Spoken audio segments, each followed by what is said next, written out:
అన్నాడు అన్నారు. United నేషన్స్లో America వాళ్ళు భారతదేశం శాంతి కాముక దేశం అని అంటారు. వాళ్ళని ఏం చేసినా వాళ్ళ మాట అంటారు. ఎందుకంటే వాళ్ళ స్ట్రాటజీలో ప్రధానమైన అంశం ఏంటంటే భారతదేశాన్ని బదనాం చేయటం. ఎందుకంటే it is in the position of A super power. ఇప్పుడు బుష్ అంటున్నాడు భారతదేశం సూపర్ పవర్ అయిపోతుంది. ఎనీవే, సో భయం వల్ల రణం నుంచి యుద్ధం నుంచి వెనక్కిపోయాడు అని అంటారు. అది చాలా అపకీర్తి సుమ అని అంటున్నాడు. తర్వాత ఏషాంచ ఎవరికైతే త్వం నీవు బహుమత ఆవరింపబడిన వాడవు భూత్వా అయి లాభం తేలికదనమును యాస్యసి పొందగలవు. ఎవరైతే నిన్ను మర్యాద చేసేవారో సన్మానం చేసేవారో వాళ్లే ఇప్పుడు నిన్ను తేలిక భావంతో చూస్తారు. ఒకప్పుడు అర్జునుడు అంటే అబ్బో జాగ్రత్తగా ఉండాలండో, లేకపోతే యుద్ధంలో అతని ముందు నిలబడడం కష్టం అని వీరాధివీరులు కూడా అనుకునేవారు. అలా నిన్ను ఆదరించేవారు. కానీ ఇప్పుడు ఇంకా నువ్వు కనుక ఒకసారి యుద్ధం నుంచి వెనుదిరిగితే నువ్వు వాళ్ళకి లోకు అయిపోతావు. కాబట్టి అపకీర్తినే పలు విధాలుగా ప్రదర్శిస్తున్నాను. కాంటెక్స్ట్ అక్కడ పెద్ద సందేశం అంటూ ఏం లేదు. ఆ కాంటెక్స్ట్లో పరిస్థితి అండి. భాష్యం భయాత్ భయము వలన ఎవరి వల్ల భయం? కర్ణాదిభ్య భయాత్ అని యాడ్ చేశారు. కర్ణాదిభ్య యాడ్ చేశారు. కర్ణుడు మొదలైన వాళ్ళ భయపడి ఈయన వెళ్ళిపోయాడు అని అలా అనుకుంటాం. రణాత్ యుద్ధాత్, రణాత్ అంటే యుద్ధాత్ అని అర్థం. ఆ పదానికి అర్థం అది యుద్ధము నుండి. ఉపరతం నివృత్తం, ఆ పదానికి అది అర్థం తొలగిపోయిన వాణినిగా అని అర్థం. తెలుస్తుందండి. యాస్య మంస్యంతే చింతయిష్యంతి, దానికి అది అర్థం. అంటే ఆ విధంగా తలపోయగలరు. నా కృపయా ఇది, వాస్తవంలో కృపతోటి వెళ్ళిపోయాడు. కృప అనేది అర్జునుడిని ఆవేశించినది కృప. కృప అంటే కరుణ, కంపాషన్. సో తం కృపయావిష్టం అశ్రుపూర్ణాకులేక్షణం. అతనికి కళ్ళం పట్టి నీళ్ల పర్యంతం అయిపోయింది. ఎందువల్ల అంటే భయం వల్ల కాదు. భయం వల్ల కూడా అలాగే ఉంటాయి లక్షణాలు. అని కృప, అయ్యో వీళ్ళందరూ చచ్చిపోతారేమో మనం యుద్ధం చేస్తే అని పాపం కృపే.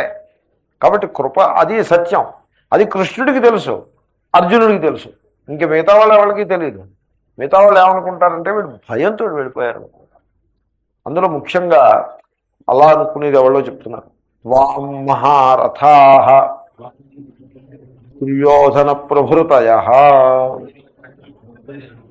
దుర్యోధనుడు మొదలైన మహారథులందరూ, గొప్ప గొప్ప వీరాధివీరులందరూ కూడా ఏమంటారంటే అర్జునుడు భయంతో వెళ్ళిపోయాడు అంటారు, కానీ కృప వల్ల వెళ్ళిపోయాడని మాత్రం అనుకోరు. తర్వాత ఏషాంచత్వం దుర్యోధనాదీనాం బహుమత, నీవు ఏ దుర్యోధనుడు మొదలైన వాళ్ళకి బహుమతుడవో అంటే ఆదరించబడిన వాడవో. వాళ్ళు ఆదరించేవారు, అర్జునుడు వ్యతిరేకం ఉన్నా ఆదరించేవారు, గొప్పవాడు, జాగ్రత్త పడేవారు కూడా. బహుమత అంటే చెప్తున్నారు బహుభి గుణైర్యుక్త ఇది ఏవం బహుమతో భూత్వా. బహుమత అంటే బహుమత, బహు అంటే బహుగుణములు గలవాడు అని, మత తలవబడినవాడు. చాలా గొప్పవాడు ఆయన, అనేక గుణములు ఉన్నాయి ఆయనలో. యుద్ధంలో చాలా సమర్థంగా యుద్ధం చేయగలుగుతాడు, ధైర్యం ఉన్నది, పరాక్రమం ఉన్నది, శస్త్రాస్త్ర సంపత్తి ఉన్నది. అంటే ఈ విధంగా ఇతని యొక్క గుణముల గురించి అనేకములైన గుణములు కలవాడు అని వాళ్ళు గుర్తించి సన్మానించిన సందర్భాలు ఉన్నాయి. శత్రువు కూడా రెస్పెక్ట్ ఇస్తాడు. శత్రువుల దగ్గర కూడా రెస్పెక్ట్ తీసుకున్నాడు అర్జునుడు. అటువంటి వాడవు. అలా ఉండి, అటువంటి స్థితిలో ఉండి బహుమతో భూత్వా పునః యాస్యసి లాఘవం లఘుభావం. లాఘవం అంటే లఘుభావం, అంటే తేలిక దానము. లఘు అంటే తేలిక, తనము, తనము అంటే సంస్కృతంలో భావము అంటే లఘుభావం, అంటే తేలికదనము, అంటే తేలిక అయిపోవుట అని అర్థం. అటువంటి స్థితిని పొందుతావు, తేలికైపోతావు, అందరి యొక్క మనస్సులోనూ తేలికైపోతావు సమాజంలో.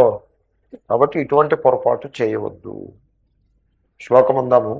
భయాద్రణాదు పరతం ముంస్యంతే త్వాం మహారథాః యేషాంచ త్వం బహుమతః భూత్వా యాస్యసి లాఘవం. ఇప్పుడు మీకు దృష్టాంతం చెప్తా చూడండి. ఇప్పుడు ఇంటికి వచ్చి పాలు పోసి వెళ్తూ ఉంటారు, ప్రతి నెల వతనుగా పాలు పోసి వెళ్తారు.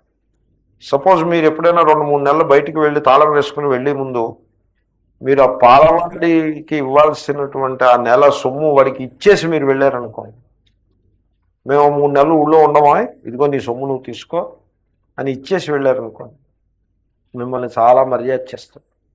వచ్చిన వెంటనే మళ్ళీ వెంటనే పరిగెత్తుకొచ్చి మీకు పాలు పోస్తానండి. సపోజ్ మీరు అతని దగ్గర పాలు పోయించేసుకుని ఏమీ చెప్పకుండా డబ్బులు రేపు ఇస్తానో ఏదో చెప్పేసి తాళం వేసుకుని మీరు ఊరు వెళ్ళిపోయారు, వచ్చి వాకప్ చేస్తాడు. ఏమండి పంతులు గారు ఎక్కడికి వెళ్ళారు? ఆయన నీకు తెలీదా 3 నెలల దాకా ఆయన ఎక్కడికో వెళ్ళారు, 3 నెలల దాకా రారని చెప్తే, ఓహో ఏమండి అతనికి తెలుస్తుంది. ఈ చాలా తేలిక భావాన్ని పొందుతాడు. ఏం పెద్ద మనిషి, ఊరెళ్ళే ముందు నా పైసలు నాకు ఇవ్వాలని తెలీదా? మరిచిపోతాడని ఎందుకు అనుకుంటాడు? ఎవడు మరిచిపోడు, అంత మూర్ఖుడు ఎవడు. అంటే కావాలని ఇవ్వలేదనమాట. కాబట్టి ఎప్పుడు కూడా అలాంటి చిన్న విషయంలో కూడా పొరపాటు చేయకూడదు. మనం ఎక్కడికైనా వెళ్తున్నామంటే మన వంతు కర్తవ్యం మనం పూర్తి చేసేసి మనం ఇవ్వాల్సిన డబ్బులన్నీ ఇచ్చేసి వెళ్ళిపోవాలి. అంతేగాని ఇప్పుడు వెళ్ళిపోతున్నాం కదా చూసుకుందాంలే అని అలాగా కర్తవ్యం నుంచి పారిపోయేవాడు తేలికైపోతాడు తప్పిస్తే ఎప్పుడు కూడా అది మర్యాదని పొందే లక్షణం కాదు. కాబట్టి యుద్ధం పూర్తి చేసేసాయి, నీ డ్యూటీ నువ్వు చేసే. ప్రస్తుతానికి యుద్ధం వచ్చావు కనుక ఈ యుద్ధం పూర్తి చేసేసి దీన్ని ఎటో అటో సెటిల్ అయిపోతుంది. నువ్వు కాదు సెటిల్ చేసేవాడు, సెటిల్ చేసి తత్వం వేరే ఉంది. పరమేశ్వరుడు సెటిల్ చేస్తాడు. ఒకసారి సెటిల్ అయిపోయిన తర్వాత క్లోజ్ అయిపోతుంది. పెర్మనెంట్గా ఏం ఉండదు కదండి, క్లోజ్ అయిపోతుంది one way or the other.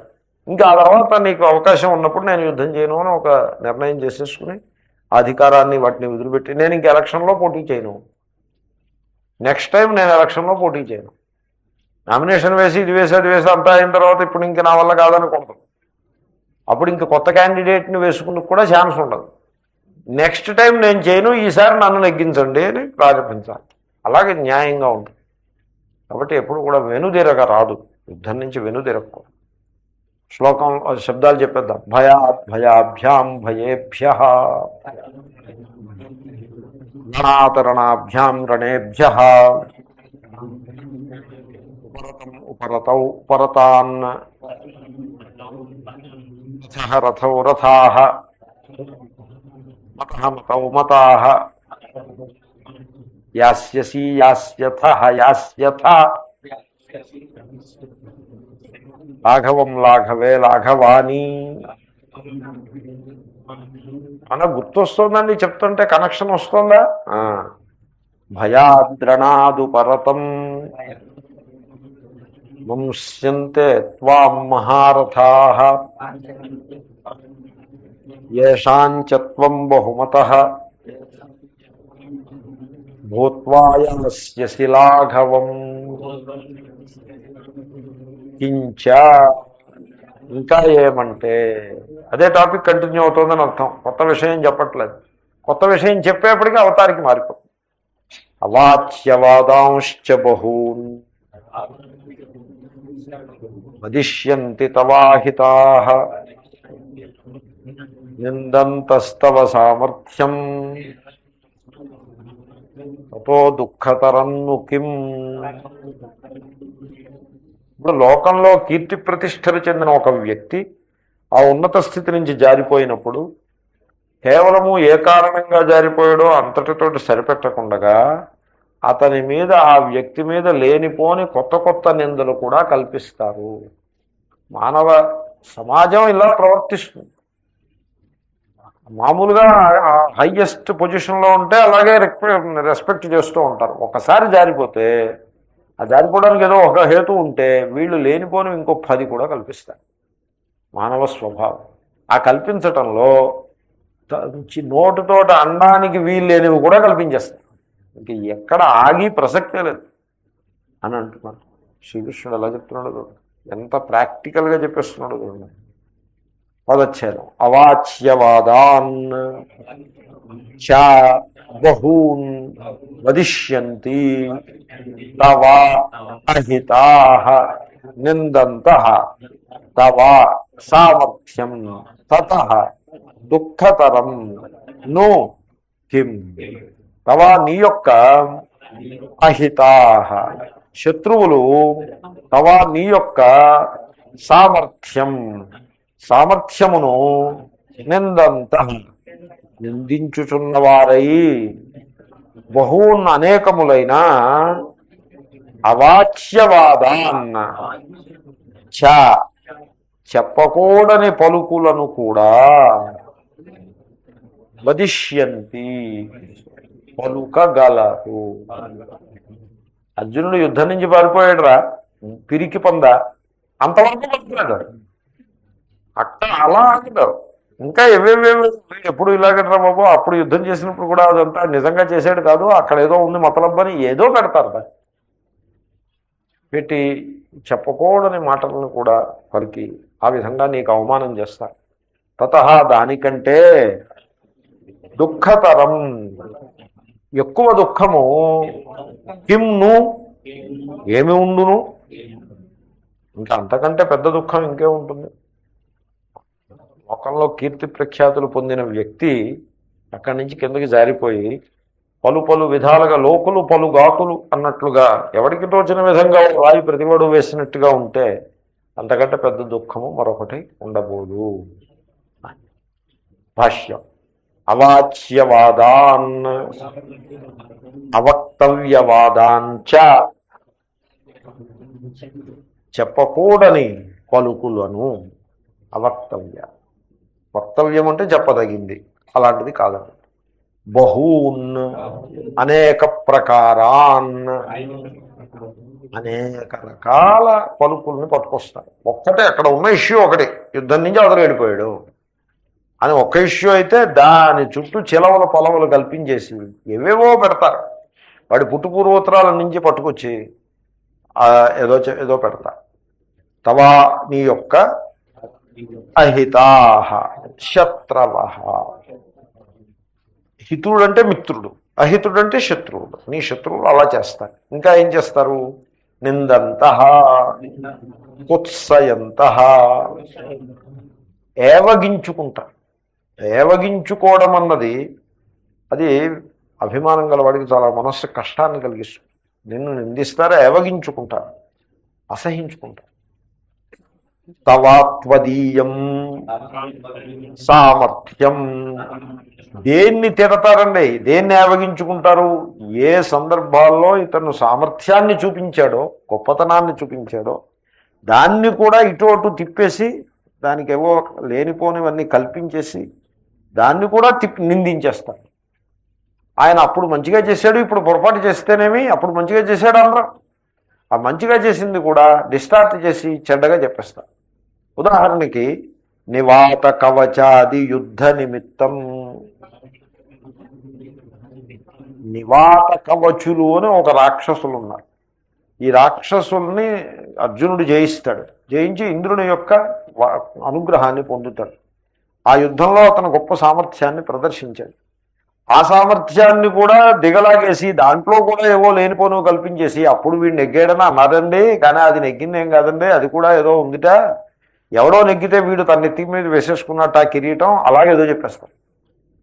అన్ని విధాలుగా కూడా లోకము నిన్ను నిందిస్తుంది.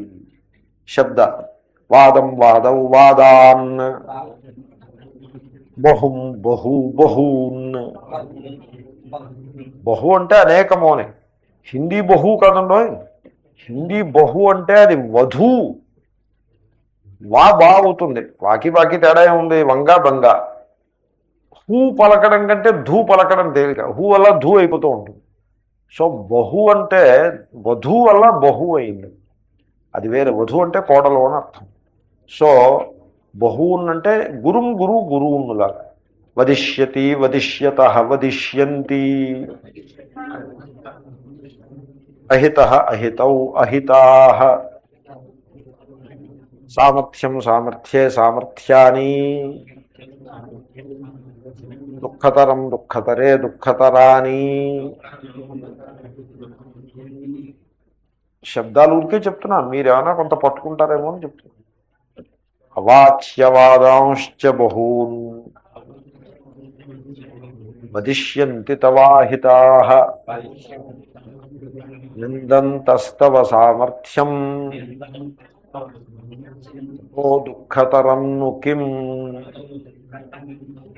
హతో వా ప్రాప్స్యసి స్వర్గం. అన్న ఇంకా భాష్యం కొంత ఉందండి. చెప్దాం. జిత్వా వా భోక్ష్యసే మహీం తస్మాదుత్తిష్ఠ కౌంతేయ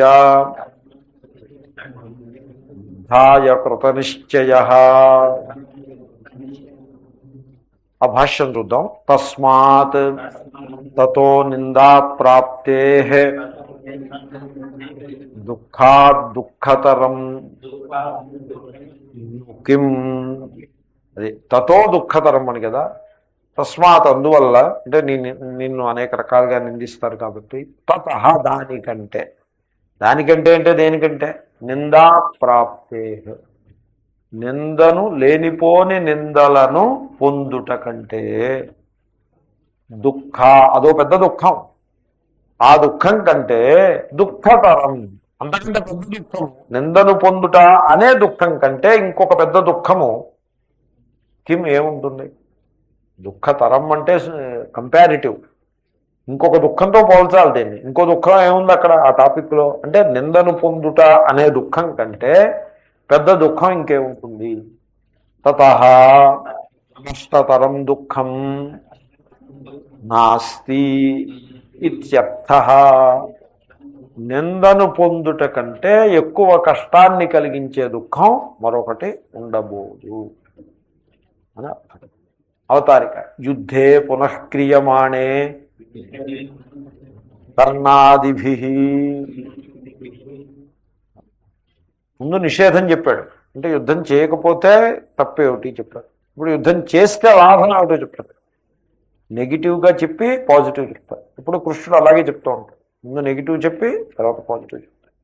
అది బోధించే పద్ధతి. సో కర్ణుడు మొదలైన వాళ్ళతోటి కర్ణాదిభిః యుద్ధే.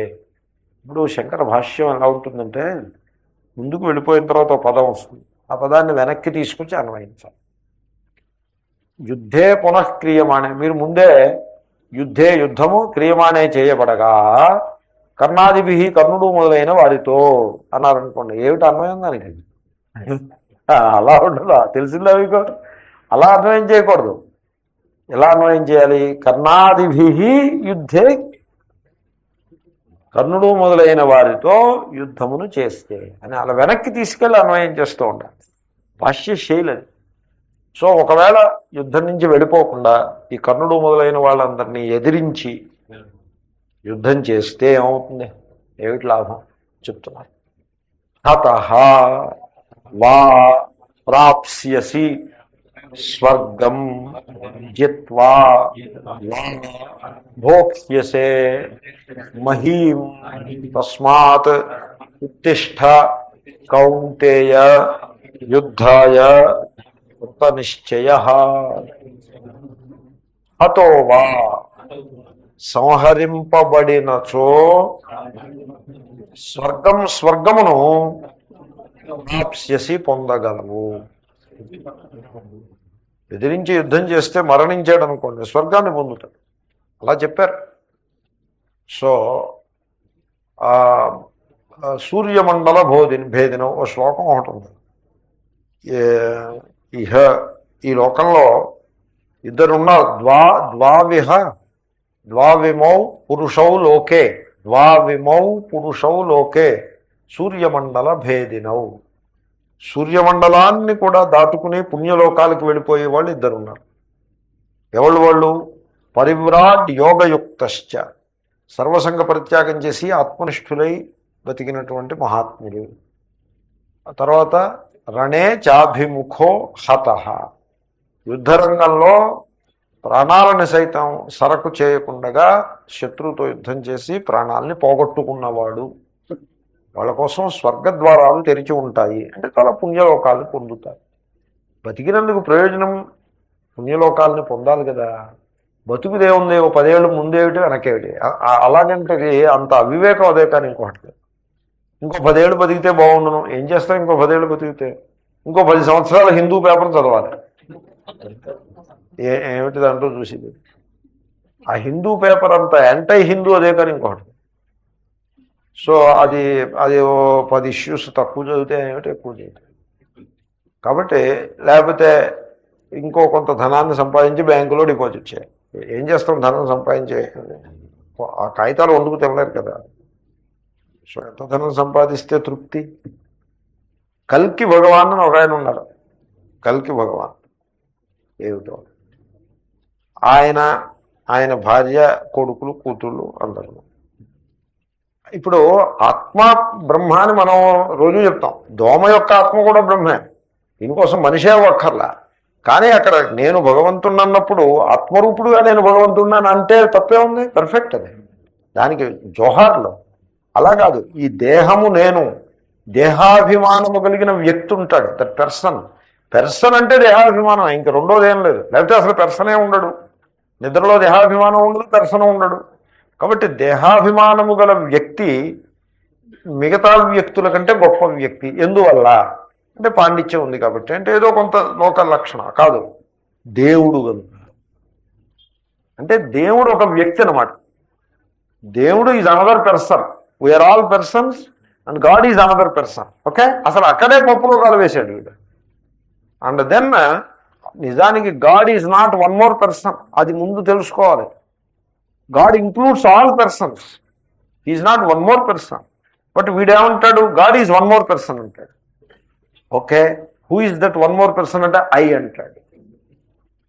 బట్టతల ఇక్కడ ఒకసారో ఇక్కడ ఒకసారో ఇక్కడ ఒకసారో ఉంటుంది, ఇంకా మిగతా అంతా కూడా అద్దలా ఉంటుంది, ఏ ఉండదు. అంత గాడ్ అయితే ఈ బట్టతల ఎందుకు వచ్చింది? బట్టతల గాడికి ఉండకూడదు.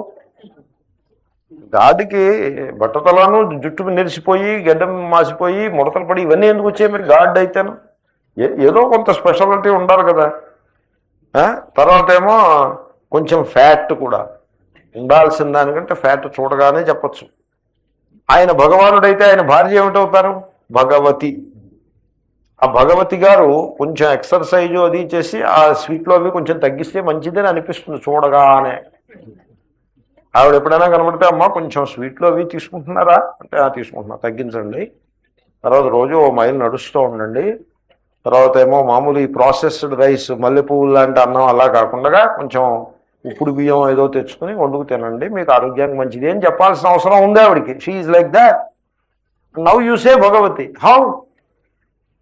కొడుకు, ఆ కొడుకు కూతురు వీళ్ళకి బ్యాంక్ అకౌంట్లు 250 కోట్లు తేలింది ఆస్తి.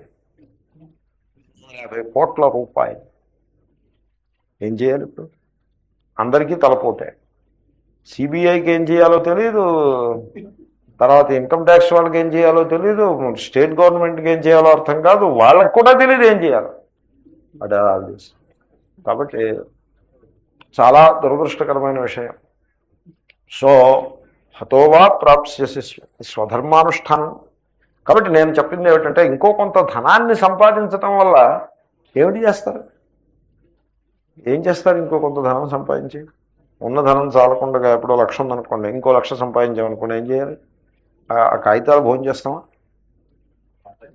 భోజనం చేసి ఒక మనిషి తిని అన్నం ఎంత ఉంటుందంటే చాలా తక్కువ ఉంటుంది, అంత ఎక్కువ అక్కర్లేదు.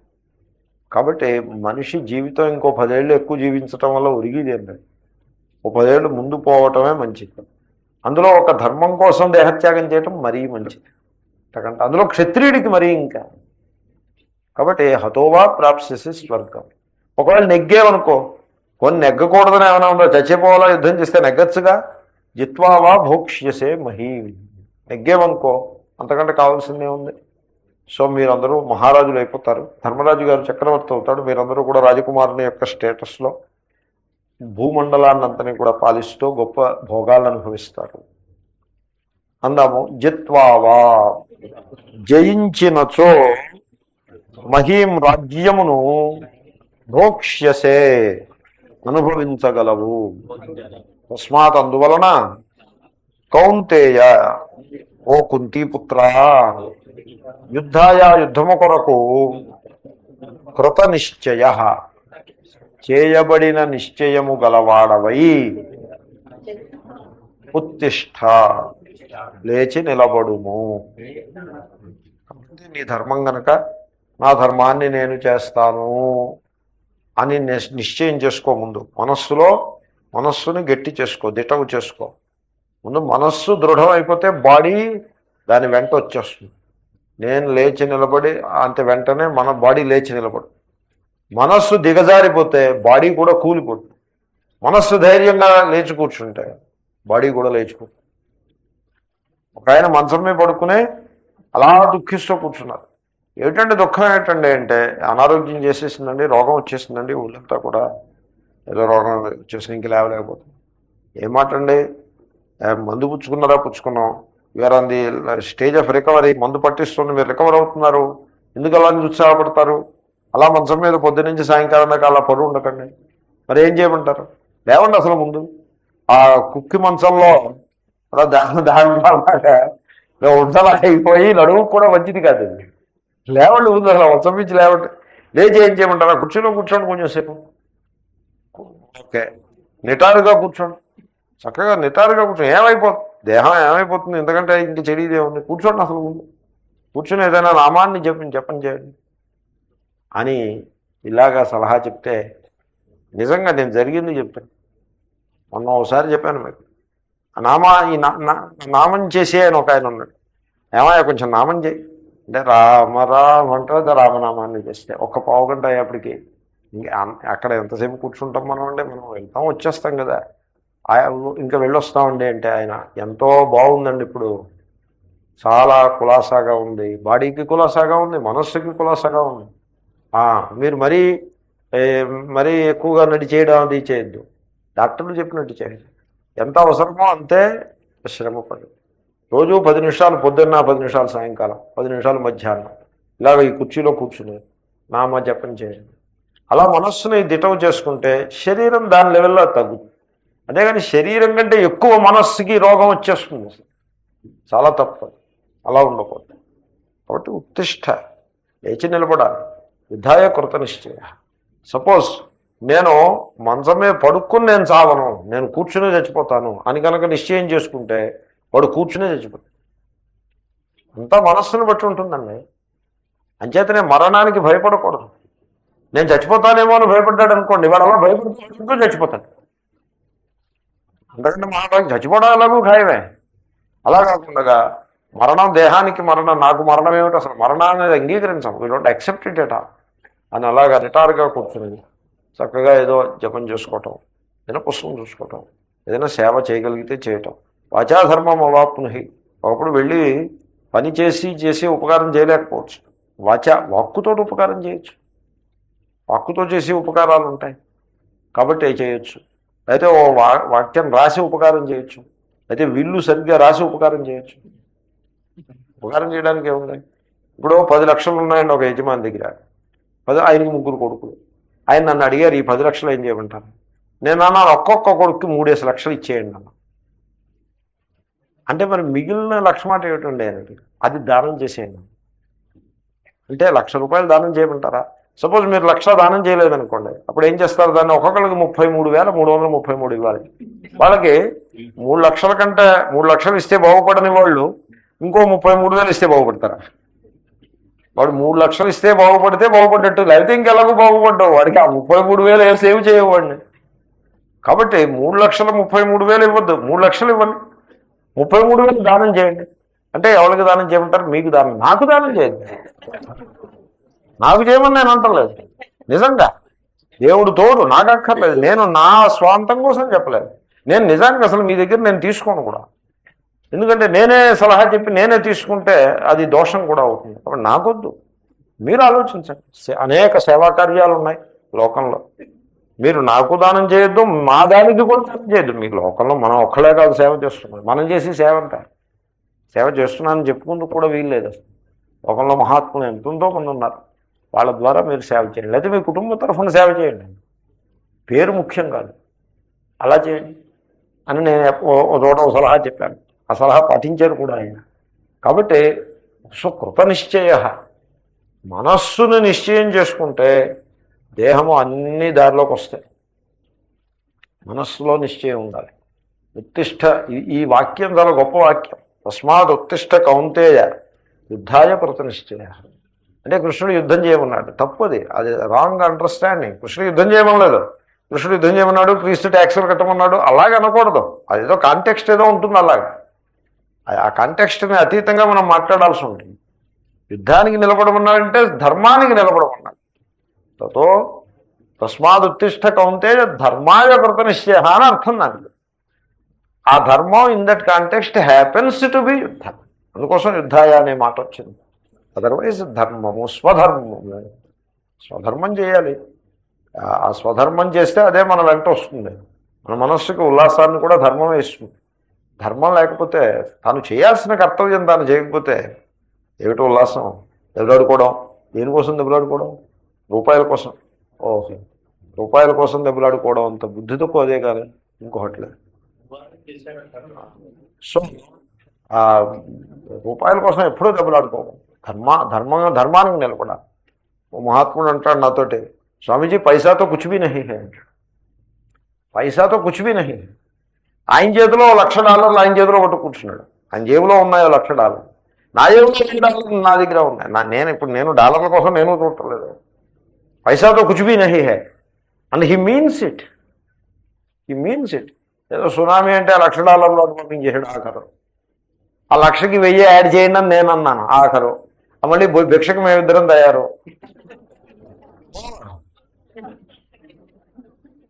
స్వామీజీ $1,000 ఇచ్చేస్తే మీకు మళ్ళీ వెనక్కి వెళ్ళడానికి దానికి $10 ఎక్కడ?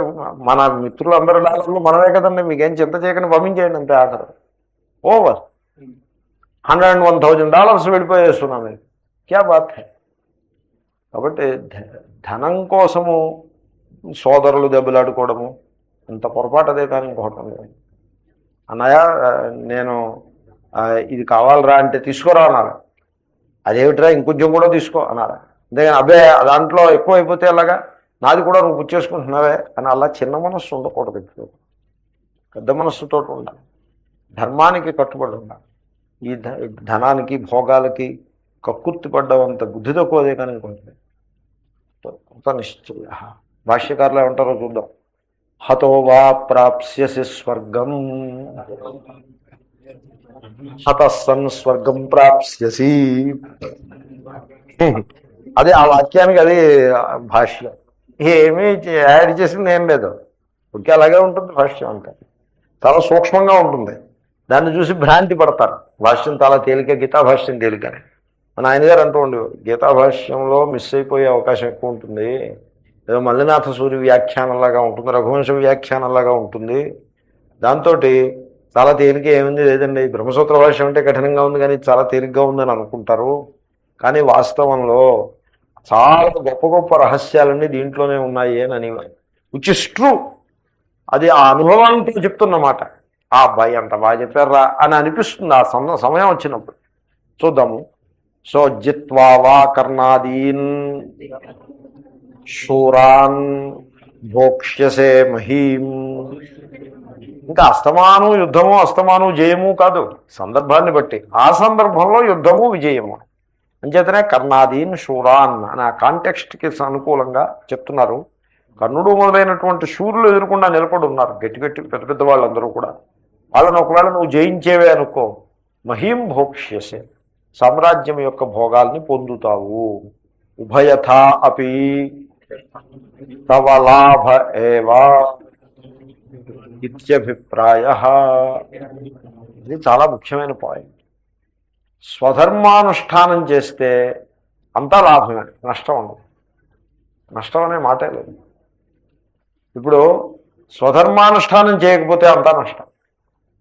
నీకు కలిసి వచ్చినప్పుడు కూడా నష్టమే. అది స్వధర్మానుష్ఠానం చేస్తే మటుకు ఇంక దాంట్లో నష్టమే మాట్లాడు. పైకి నష్టంగా అనిపించినప్పుడు కూడా నష్టం కాదు. భయథా అపి తవ లాభ. ఇప్పుడు స్వధర్మానుష్ఠానం అంటే ఒక కర్మ కదా, చేయాల్సిన కర్మ కదా. ఆ కర్మ చేసినప్పుడు దాని నుంచి మీరు అపేక్షించే ఫలం మీకు లభించినా మీకు లాభమే, లభిస్తే ఎలాగూ లాభమే, లభించకపోయినా కూడా లాభమే, నష్టం లేదు. ధర్మంలో ఉన్న గొప్పతనం అది. అదే లాటరీ లాంటిది ఉందనుకోండి, లాటరీ కానీ లేకపోతే ఏదో లౌకిక కర్మలు ఉన్నాయనుకోండి, దొరికితే లాభం లేకపోతే నష్టం. కానీ స్వధర్మంలో లాభమే లాభం, లాభమే లాభం, నష్టం మాట్లేదు అసలు. అది స్వధర్మంలో ఉండేటువంటి మహాభాగ్యం. మీరు సంధ్యావందనం చేశారనుకోండి, లాభ నష్టాల బేరీజ్ ఉండదు దాంట్లో. స్వధర్మం దేవుడికి ప్రార్థన చేశారు, ఆ టైంకి ఆ ప్రార్థన చేయాల్సిన సందర్భం కనుక చేసేసారు, అయిపోయింది. దాంట్లో నష్టమే ఉండదు. మీరు సింపుల్గా చేసినా లాభమే, ఎలాబొరేట్గా చేసినా లాభమే. సపోజ్ కామ్యకర్మ చేశారనుకోండి, మీ కోరిక తీరిందనుకోండి లాభం, కోరిక తీరలేదనుకోండి నష్టం. ఎందుకంటే కామ్యకర్మకి బోల్డ్ ఖర్చు అవుతుంది, చాలా కఠినమైన వ్రతం అది చేయాల్సి ఉంటుంది, దాంతో ఇబ్బంది పడి చేయాల్సి ఉంటుంది. కోరిక తీరితే లాభం, కోరిక తీరకపోతే నష్టం. ద్వంద్వంలో పడిపోతాడు మనిషి. వేరే స్వధర్మంలో ద్వంద్వము అనేది ఉండదు. స్వధర్మంలో ఎప్పుడూ ఉన్నత స్థితే. కాబట్టి ఉభయథా అపి తవ లాభ ఏవా ఇత్యభిప్రాయ. రెండు సందర్భాల్లో కూడా జయపరాజయాలు రెండింట్లో కూడా లాభం అండి. ఎంత గొప్ప విషయం. స్వధర్మానుష్ఠానం అంటే అలా ఉంటుంది. యత ఏవం తస్మాదుత్తిష్ఠ కౌంతేయ యుద్ధాయ కృత నిశ్చయ. యత ఏవం, ఇది ఇలా ఎందుకు ఉన్న కారణంగా, దిస్ బీయింగ్ సో, ఏమిటి, స్వధర్మంలో మీకు లాభం వచ్చినా లాభమే, నష్టం వచ్చినా లాభమే, ఇటైనా లాభమే అటైనా లాభమే, ప్రయోజనమే. కాబట్టి తస్మాత్ అందువలన ఉత్తిష్ట లెమ్ము, హే కౌంతేయ యుద్ధాయ కృత నిశ్చయ, యుద్ధము కొరకు నిశ్చయం చేసుకుని లెమ్ము. ఏమిటా నిశ్చయం అంటే చెప్తున్నారు. జేష్యామి శత్రూన్ మరిష్యామి వా ఇది నిశ్చయం కృత్వా ఇత్యర్థః. స్వధర్మోపనిషత్తు ఇది, ఇదంతా కూడా దానికి ఆ పేరు అలా పెట్టాం కదా. కాబట్టి లేచి ధైర్యంగా లేస్తాడు, లేచి ఏం చేస్తాడు, జేష్యామి శత్రువుని, శత్రువులని విజయం పొందుతాను, జయిస్తాను. మనుష్యామివ, వాళ్ళ జయాపజయాలు ఎవరు చెప్పగలరు, జయాపజయాలు ఈశ్వరాధీనంగా ఉంటాయి, పని చేయటం వరకే మన వంతు. సో మనుష్యామివ, ఒకవేళ జయించలేదనుకోండి మరణిస్తాను, క్యా బాత్ హై, so what a big deal అని ఇది నిశ్చయం కృత్వా ఇత్యర్థ, అని నిశ్చయం చేసుకుని లేచి నిలబడు ఇత్యర్థ. స్వధర్మం దగ్గర ఉండాలి ఆ దృష్టి. అంతేగాని పేకాటో లేకపోతే ఇది కెసినోలు ఉంటాయి మరి, అంటే వాళ్ళంత డబ్బు అక్కడ కాస్తారు, వేజర్ అంటారు చూడండి. సో వచ్చితే వచ్చింది, పోతే పోయింది, $1000 దీని మీద కాస్తున్నాను అని అలాగ దానికి వర్తించదు, స్వధర్మానికి వర్తిస్తుంది ఈ నియమం. వస్తే వచ్చింది, పోతే పోయింది, ఇదిగో $1000 దీని మీద కాశాను అని అలాగా ఈ గుండాట చూడండి, అలాంటి వాటిలో ప్రవేశించి ఈ రూళ్ళు పెట్టకూడదు. కేవలం స్వధర్మానికే, ధర్మానికే వర్తిస్తుంది. నీ ధర్మం ఏదో అది, అక్కడ ఇటువంటి తెగింపు ఉండాలి. ధర్మం దగ్గర తెగింపు ఉండాలి. తెగింపు ముందుకు వెళ్ళిపోవడం, వస్తే వచ్చింది పోతే పోయిందండి, మా ధర్మం మేము చేసేస్తాం అంతే, ఇంకేమిటి దీంట్లో పెద్ద విషయం ఏమిటి, అంతే. అలా ఉండాలి. శబ్దాలు ఒకసారి అన్నాం. హత హతౌ హతాహ, ప్రాప్స్యసి ప్రాప్స్యథ ప్రాప్స్యథ, అది మధ్యలోది, మధ్యలోది 1, 2, 3 ఉంటాయి, మధ్యలో చెప్పాను. స్వర్గం స్వర్గౌ స్వర్గాన్ మహీం మహ్యౌ మహీహి. హే కౌంతేయ హే కౌంతేయౌ హే కౌంతేయాః యుద్ధాయ యుద్ధాభ్యాం యుద్ధేభ్యః నిశ్చయః నిశ్చయౌ నిశ్చయాః హతో వా ప్రాప్స్యసి స్వర్గం జిత్వా వా భోక్ష్యసే మహీం తస్మాదుత్తిష్ఠ కౌంతేయ యుద్ధాయ కృతనిశ్చయః. సో అక్కడితో స్వధర్మోపనిషత్ పూర్తయింది. ఇప్పుడు మళ్ళీ కాంటెక్స్ట్ కూడా అయిపోయింది. ఇప్పుడు మళ్ళీ రెగ్యులర్ వేదాంతిక్ టీచింగ్లో పడ్డాము. మళ్ళీ అందాం శ్లోకం, చాలా గొప్ప శ్లోకం. సుఖ దుఃఖే సమే కృత్వా లాభాలాభౌ జయాజయౌ తతో యుద్ధాయ యుజ్యస్వ నైవం పాపమవాప్స్యసి. సో ఇక్కడి నుంచి శ్రీకృష్ణుడు ఇక్కడ మొదలుపెట్టి ఇది ఉపక్రమము అన్నారు. దేనికి ఉపక్రమం అంటే ఇంట్రడక్షన్. దేనికి ఉపక్రమము అంటే నిష్కామ కర్మకి ఉపక్రమం. నిష్కామకర్మోపక్రమ ఉపనిషత్ అని పేరు దీనికి. నిష్కామ కర్మని ప్రవేశపెట్టే ఏమంటే నిష్కామ కర్మ అనేది ఏమైనా అసలు ఉంటుందా? వినడానికి ఎలా ఉందంటే, పైన చూడగానే ఎలా అనిపిస్తుందంటే అలాంటి కర్మ ఏమైనా ఉంటుందా అని అనిపిస్తుంది. ఉంటుంది. చాలా ప్రధానమైన విషయం. ప్రతి మానవుడు తెలుసుకోవద్ద విషయం. ఎందుకంటే ప్రతి మానవుడు కూడా పుట్టింది మొదలుకొని గిట్టి వరకు కర్మల్ని చేస్తూనే ఉంటాడు. కర్మలేందే ఏ ప్రాణి ఉండదు. అసలు ప్రాణం అంటేనే క్రియానుష్ఠానము అని అర్థం. సో నహి కశ్చిత్ క్షణమపి జాతు తిష్టత్య కర్మకృత అని అంటాడు శ్రీకృష్ణుడు. నహి దేహభృతాశక్యం త్యక్తుం కర్మాణ్యశేషత. అది కూడా ఆయనే అంటే ప్రాణి అయిన తర్వాత, మానవ మాతృడైన తర్వాత కర్మ లేకుండా ఉండడం కుదరదు. కర్మలను చేస్తూనే ఉంటాం. కానీ ఆ కర్మలని చేసి పద్ధతి సరైన పద్ధతిలో చేస్తే, తెలిసి చేయాలి, తెలియకుండా చేయకూడదు. సో నాలెడ్జ్తో కూడిన విధంగా కర్మ చేయాలి. తెలిసి కర్మని చేస్తే అది వాడిని ఉద్ధరిస్తుంది. తెలియకుండా కర్మని చేస్తే అది దానివల్ల వాడు ఏ ప్రయోజనాన్ని పొందలేడు. ఎనీవే, నిష్కామ కర్మ ఏమంటే కర్మ చేస్తే దానికి ఏదో లాభం ఉండాలి కదా. ఊరికే ఏ కామన లేకుండా కర్మ చేయడం కుదురుతుందంటే కుదురుతుంది. ఆల్ దట్ వెరీ కేర్ఫుల్లీ తెలుసుకోవాల్సినటువంటి విషయం. సో ఈ నిష్కామ కర్మ ఉపక్రమం చేస్తున్నారు ఇక్కడ ఫస్ట్ టైం. ఈ శ్లోకంలో అందమైన సమాచారం ఏంటంటే 3 యుగ్మములు ఉన్నాయి. యుగ్మము అనే మాట విన్నారా ఎప్పుడైనా? యుగ్మము అంటే ఏమిటి? జంట. 3 జంటలు ఉన్నాయి. చక్కటి సంస్కృత పదం. 3 జంటలు. యుగ్మము అనండి, ద్వంద్వము అనండి, వాటెవర్. 3 ద్వంద్వాలు ఉన్నాయి. సో ఏమిటవి? సుఖ దుఃఖములు, లాభ నష్టములు అన్నమాట. లాభ అలాభ. అలాభం అంటే నష్టం. లాభ నష్టాలు, జయ అజయ. అజయం అంటే అపజయం అన్నమాట. జయాపజయములు 3 ఉన్నాయి. ఈ మూడింటికి మధ్యలో పరస్పర సంబంధం ఉంది. ఎలాగంటే జయించడం, యుద్ధంలో జయం వచ్చిందనుకోండి, రాజ్య లాభం వస్తుంది, సుఖం కలుగుతుంది కదా. జయము, లాభము, సుఖము. అపజయం అనుకోండి, నష్టము, రాజ్య నష్టము, దుఃఖము. ఎందుకంటే మళ్ళీ అడవికి పోవాల్సి ఉంటుంది. మీరు ఓడిపోతే అడవికి వెళ్ళాల్సి ఉంటుంది. అడవికి వెళ్తే దుఃఖాన్ని మళ్ళీ కష్టపడాల్సి ఉంటుందండి. సో ఈ యుగ్మముల మూడింటికి మధ్యలో పరస్పరము హేతుమద్భావం ఉంది. జయాపజయములు లాభ నష్టములకు హేతు అవుతాయి, అవి సుఖ దుఃఖములకు హేతు అవుతాయి. సో ఇంతటి పరస్పర సంబంధం ఉంది వీటి మధ్యలో. అయినా కూడా వీటన్నిటి యందు సమేకృత్వ, సమముగా చేసి. సమముగా చేయడం అంటే ఏమిటి? ఇప్పుడు యుద్ధంలో విజయం వచ్చిందనుకోండి, లేక అపజయం వచ్చిందనుకోండి, 2 సమం ఎందుకు అవుతాయి? Out side in the field 2 సమం అవ్వవు. యుద్ధం వచ్చినప్పుడు పరిస్థితికి, అపజయం వచ్చిన పరిస్థితి, క్రికెట్ మ్యాచ్ నెగ్గినప్పటికీ ఓడినప్పటికీ తేడా లేదండి. చాలా తేడా ఉంటుంది. ఫీల్డ్లో తేడా ఉంటుంది. కాబట్టి అక్కడ సమం కుదరదు.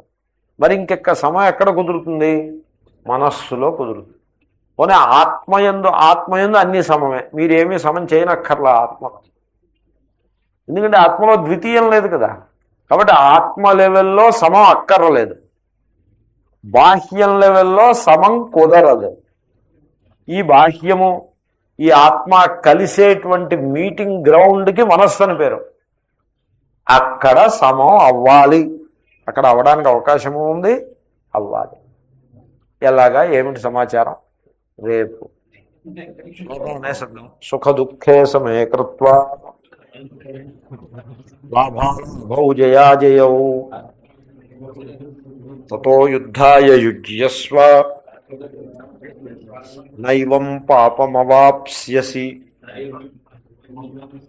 ఓం పూర్ణమదః పూర్ణమిదం పూర్ణాత్ పూర్ణముదచ్యతే పూర్ణస్య పూర్ణమాదాయ పూర్ణమేవావశిష్యతే. ఓం శాంతి శాంతి శాంతి.